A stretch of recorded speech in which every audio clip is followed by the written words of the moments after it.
Dr. Wagner, welcome to the podcast. Such a thrill to have you here. Thank you so much for having me, Gina. So first and foremost, take me back to when you were thinking about doing the online course. Where did the idea come from? So I've always been extremely passionate about what I do, and I've always been passionate about helping people. That's the most rewarding part about my job. But being in a private practice setting, there's only so many hours a week that I can see people. And so it was actually the suggestion of one of my clients that I create this online course so that I can help people, but on a much grander scale. I love that. And was the suggestion kind of like, hey, Dr. Wagner, you're in demand right now. You could do all these possible things and reach all these other people with an online course. I'm just curious how it kind of was brought up. Yeah, so it was that, but it was also just the experience that this client had had with me. And he had said, you know what, you should make yourself available to everyone because everyone could benefit from working with you. Okay, I love this. You should make yourself available to everyone. Like, why only this limited number of people, right? Get access to you. And what if you get your great content out in a bigger way? Love that. Exactly. And then what made you think then, I need some help doing this? Because a lot of times there's a lot of DIY courses out there, Dr. Wagner, as you know, right? Like I have a course on courses, geez. But what made you think, I need to hire some help? I need to get some coaching on this. So I definitely feel like I know what I'm good at, but I also know what I'm not good at. And so I needed somebody to help me because I had never done anything like this before. And I needed the guidance. I really needed like the hand holding in this process. And then also I was just really impressed with some of the courses that you had shown me that you had done for some of the other people that you had worked with. And it was just really professional and something that I probably could never have created on my own. And just thinking about that criteria when you're hiring someone, like when you're hiring a consultant like that, like what were your top 2 or 3 criteria? Like this is, and maybe it was experience or other models, right? Or what had come before you, but what was going through your mind? Like, these are my top 2 or 3 priorities when hiring. So you were actually referred to me by a colleague of mine. So getting that personal referral, I already knew that your work was going to be at a certain level and at a certain standard. So to me, getting that personal referral was really important. I also liked your style. I feel like your style of working, but also your style of aesthetics and what we wanted to accomplish were similar. And so I knew that we would work well together. I also really liked your personality. I thought you were easy to talk to and easy to work with. And that was really important for me as well. Okay, I love that. And let's talk a little bit about the course. We haven't jumped in and talked about Believe It, Achieve It yet. What is your mission overall with the course? Like, when you say Believe It, Achieve It, what does that mean? What's the mission of the course? So I think a lot of times people, they hold back on things, and there are different reasons why they don't try to improve themselves or progress in their life. Maybe they feel like they can't. Maybe they feel like it's too hard. Maybe the motivation isn't there. And what Believe It, Achieve It is about is it's teaching people that, you know what, if you have these goals that you want in your life to achieve, you can do it. And here's a step-by-step guide on how exactly you can do that. And so I guide them through and I talk about things like motivation. I talk about things like self-confidence. I talk about things like goals. And those are all barriers that people have that prevent them from trying to improve themselves. And what do you think is the biggest challenge holding people back? You were saying that they don't make progress. What's holding people back in your mind? In terms of professionally, most often what I see is it's a lack of self-confidence. They just don't think that they can do it. And it's interesting because a lot of times they will have people around them that do believe in them and that do have confidence in them. But if you don't have confidence in yourself, then it doesn't matter who's confident in you. So you first have to build up that confidence in yourself, believe that you can do it, believe that you can do it, and then you have the opportunity to be able to achieve it. Now, one of the things that I love about the course is how you break down the information so we can all understand that. It reminds me of my old boss, Tony Robbins, a little bit. And what do you think is the secret sauce? Why do you think the course is so effective? So the course is based off of two things. It's based off of the research that I did when I was a graduate student, and it was also based off of the 10 plus years that I had in experience in working with people in my private practice. And so the different modules and the different lessons are based off of different findings from my dissertation research. So the information that is in there is not only backed by research, but then also tested in clinical practice to prove that it works. Tell me a little bit about that research. Like, take me back to that study. So when I was in graduate school, I was in a program for clinical psychology. And one of the professors at my school, he at the time was the psychologist for the San Diego Chargers. And so growing up being an athlete and being passionate about that, and then being very passionate about psychology and wanting to help people, I thought that was kind of the perfect thing for me, was combining sports and psychology. And so this professor had done a informal research study with the San Diego Chargers, just looking at mental skills and characteristics that enhance performance in NFL players. And in my discussions with him, we thought, you know what? Football, it's interesting to know about that, but baseball would be even more interesting because there's 3 levels of minor leagues that you have to get through before you get to the major leagues. And then also I saw that there was only an average of 2 to 3 years for a career in a Major League Baseball player. So what I was trying to figure out is, okay, physically at the major league level, they're all great athletically. But what is it that separates them apart from being able to have a long career in the major leagues?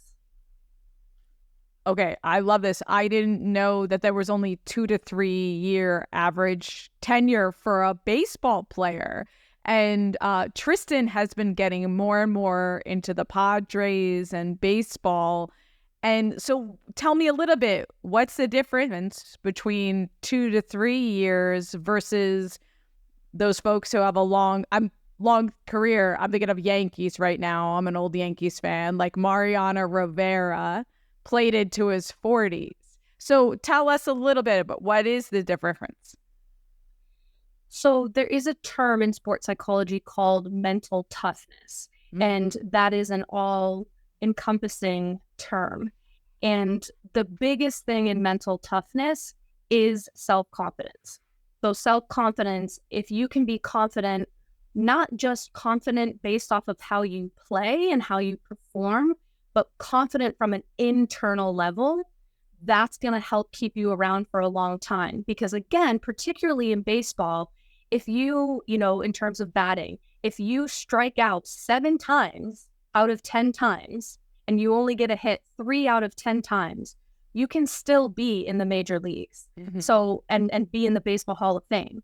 So it's that importance of remaining confident in yourself and also being able to be resilient, be able to deal with failure, being motivated, having a good work ethic, lots of different things that I go through in the course. And not just for baseball, it's for entrepreneurs, it's for course creators, right? So I'm thinking through, I hear resilience, being able to get through failure, work ethic. This is exactly what we need as course creators, right? Absolutely. And so I had started my practice off in sports psychology, but then I started getting business professionals from all different fields calling me and asking me, hey, I have to perform at a high level at my job, and I have a lot of pressure to do that. Can you teach me what you teach your athletes? And so that's how it got translated into working with business professionals.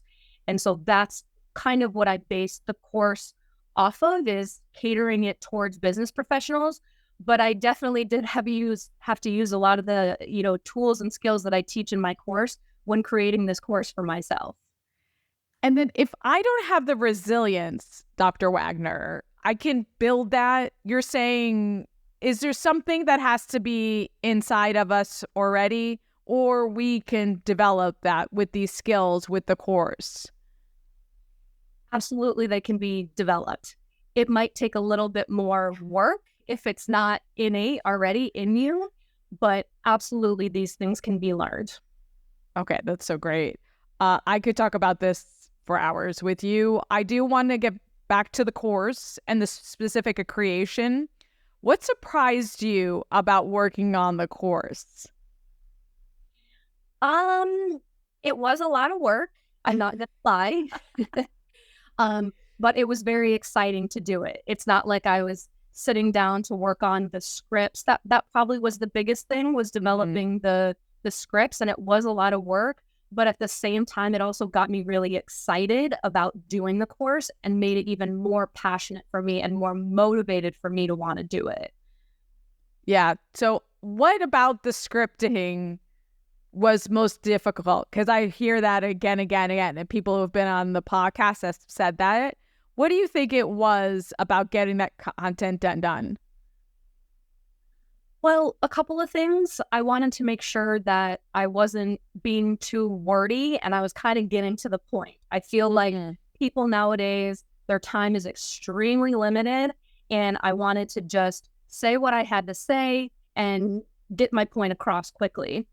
The other thing that I wanted to do is I wanted to make sure that the wording was correctly. So, of course, in psychology, we have certain terms that we use, but maybe not everybody is familiar with those terms. So I had to make sure that I was using words and putting it in ways in which everybody could understand, even if you don't have a background in psychology. Yeah. And how do you think this course kind of is a companion with what you do with your one-to-ones? Is it a similar process, or it's kind of something different? It's very similar. Okay. And so everybody presents to me with different concerns or different things they want to work on, different goals. But the lessons that I picked and the topics that I discuss in this course are the ones that I see most frequently. I would say the only difference is that working one-on-one in my practice, there is a little bit more individualism because I can hear more from you about what the background is and kind of how you got to where you are and why you might be having challenges in the way in which you are. But still, the tools that I would teach someone in my private practice are the same tools that I'm teaching in this course. And then also, of course, at the end, I do offer one-on-ones. People would like some more one-on-one work with me. Oh, that's great. And one of the things I love about you also, Dr. Wagner, is I know on your Instagram, you talk about the issues that you go through as well, like negative self-talk. So I feel like you're a work in progress. Do you feel like you're a work in progress and you use this content as well? Yes, absolutely. So I am always a work in progress. I am by no means perfect and never make mistakes. I am just like everybody else. And I sometimes have to be reminded that I need to be doing the things that I am teaching people. So for example, in one of the videos on Instagram that I posted, I was just kind of saying, hey, like, this is really hard for me because putting out this course and putting myself out there and my content and giving opportunity to people to judge me or criticize me, that was really hard because I'm always so hard on myself. And to think about other people maybe being critical or judgmental of me too was very scary. So if you watch that video on my Instagram post, it goes through exactly what my process was and how I was able to overcome that. Yeah, and you talk about negative self-talk, right? And give us a couple of ways and solutions to work through that. Like, you want to give us one right now? This happened to me earlier in the week where something happened with Tristan, and I had to think of tools to kind of counteract that just disempowering talk that we have inside ourselves. Mm-hmm. Yeah, I mean, it could be anything from, I think one of the things that I mentioned in the Instagram post is, well, why would anybody care to listen to what I have to say, right? So I had to go through and say, no, like, I am an expert in this. I have the research. I have the clinical experience. I've had success with clients. I've had big success with clients. So I had to keep reminding myself that, no, what I have to say and what I want to teach to these people is very valuable. That's amazing. I always say that to my experts. You are the expert. You have transformation. You have tremendous results, Dr. Wagner, right? So the fact that even you feel that way is meaningful, but you talk to yourself through it. I love it. Yeah. So self-talk, I'd say, well, positive self-talk specifically is probably the most important thing that a person could work on. If you work on nothing else about yourself, work on your self-talk and make sure that it's positive. Okay, I love that. So what's next? I know we've got this free guide. We'll link to it in the show notes. What's the plan for the course? What's the plan for you?